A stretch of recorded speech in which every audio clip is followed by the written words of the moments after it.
Welcome to Fireside Chats with Dr. Dorothy. Today I want to talk about self-image. How do you see yourself? One of the things I learned on John Maxwell leadership team is that you can never outperform your self-image. So how you view yourself is critically important. So I have a personal story I'll share with you in this regard. For years, actually since I was in my early 30s, I've had a battle with skin cancer. And I'm one of the lucky people to have all three different kinds: basal cell, squamous cell, and melanoma. Well, the first one I had, I wasn't sure what it was, and I would watch it go through these little cycles. It was right here on my face. I'd watch it go through these little cycles, and it would get to a point of being really angry looking.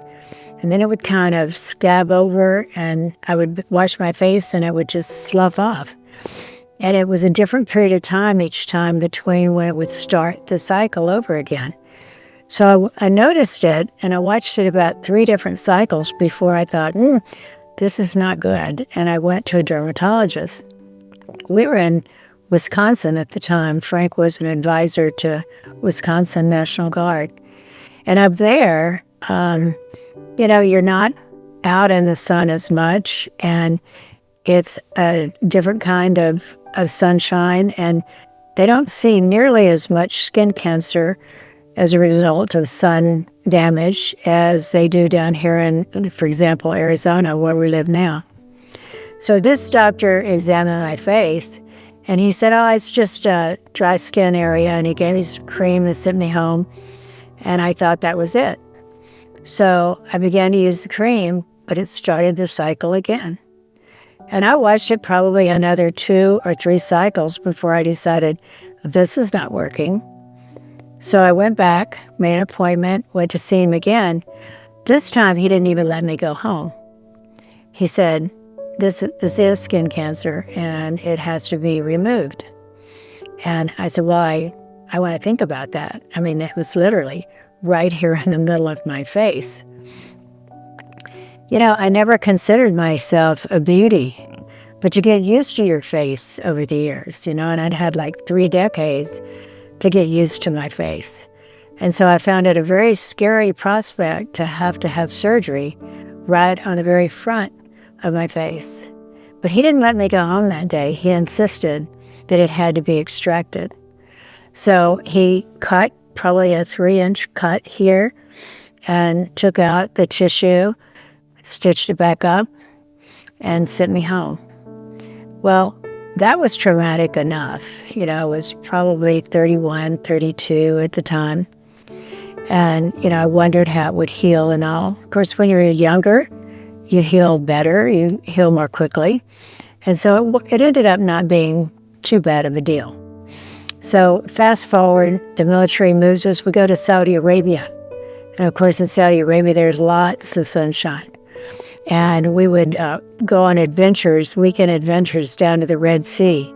And we would snorkel and, be in the sun and just play in the Red Sea. It was an incredible experience down there. And I would get, even with my fair skin, I would get brown as a berry. It looked great at the time. And again, we were just in our early 30s, mid-30s. Well, fast forward again, and we went back to Washington, D.C. Walter Reed Army Medical Center is there in the D.C. area, and this thing shows up again. So, several years had passed since it had been cut and stitched the first time. But I went to Walter Reed, went to dermatology, and they said, yep, we're going to have to cut it again. And so what they said is that doctor was probably too careful in cutting. You were young, and it was right in the middle of your face. And so once he opened up the area, the cancer can spread. And if you don't get all the cancer cells, then it will return, given time. To make a long story short, I had to fight that same cancer many times over. It was a recurring battle. And over the years, I finally, it had come back. And I remember I was going over to Walter Reed to be examined. And Frank didn't realize that it was going to be nearly as traumatic as it was. One of my girlfriends went with me. He needed to be at work. So they had done the skin graft, and it was a British doctor that did it. He was a visiting doctor from the UK, and he did surgery. And, British have a sort of a stiff upper lip sort of attitude, don't show a lot of grace and compassion on the surface often.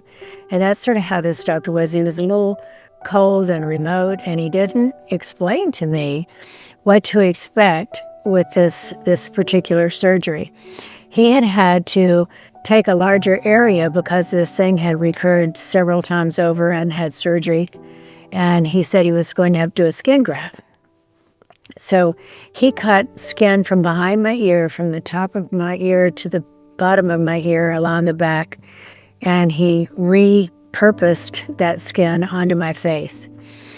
He put a big cover on it, so I didn't see it. And Patsy, my friend, was with me. We drove back home. Frank came home from work, and he said, what did they do? And I said, well, they had to do a skin graft. And he said, have you seen it? And I said, no. And Patsy was still there. And when we uncovered it, she just crumbled in tears. And it was like, oh, my God. So I went and looked in the mirror. And sure enough, I crumbled in tears, too. There was this gaping hole and damage, in a good part of my face. To make matters worse, when they did the testing to be sure that the area was clear of cancer cells, I had to go back again, and they had to do a larger skin graft on my face. I will never forget Frank when he looked at it that first time. He said, oh my God, that looks like a gunshot wound to your face, which didn't help. I'd never seen a gunshot wound, but I knew it looked horrible. I had a pretty deep hole in the front of my face. And so for months and months, as I would look at myself, or if I would draw a smiley face, I would put a scar there on the smiley face, because that's all I could see. It's what I'd focus on. It affected my view of myself, my self-image. Perhaps if I'd been older, if I'd been my age now, it would have been easier to take.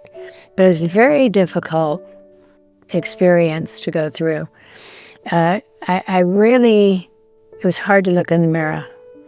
And I had to wait a full year before they had to be sure that all the cancer was gone. They say it could resurface anytime within that initial year. I was teaching school, so I had to go to school and teach a classroom like that. I just had to face the public. I had to face my face every day.